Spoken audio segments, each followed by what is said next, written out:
Salam Media Sriwijaya. Video mesum wanita kebaya merah yang beredar hingga viral di media sosial semakin menyita perhatian warganet.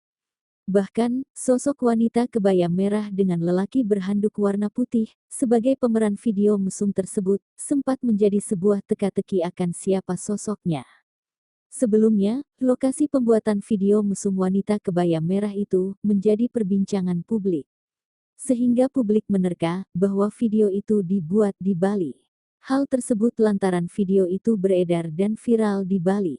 Namun, pihak Polda Bali melalui Kabid Humas Polda Bali, Kombes Pol Stefanus Satake Bayu Setianto membantah isu terkait video tersebut terjadi di Bali. Selang sehari, lokasi pembuatan video mesum wanita kebaya merah itu pun terungkap. Ternyata, lokasi pembuatan video itu di sebuah hotel, Jalan Sumatera, Gubeng, Kota Surabaya, Jawa Timur. Dari pemeriksaan yang dilakukan polisi, hingga analisis video mesum tersebut, pihak kepolisian sudah mengantongi identitas pemeran wanita kebaya merah itu. Mereka mencurigai bahwa pemeran wanita kebaya merah itu adalah seorang influencer Instagram ternama di Surabaya. Apa saya taruh dulu ya, Pak?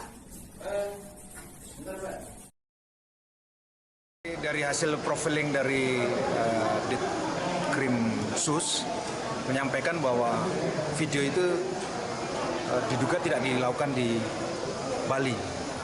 Pakaian adat itu kan banyak juga yang model seperti itu. Jadi bukan dari wilayah Bali.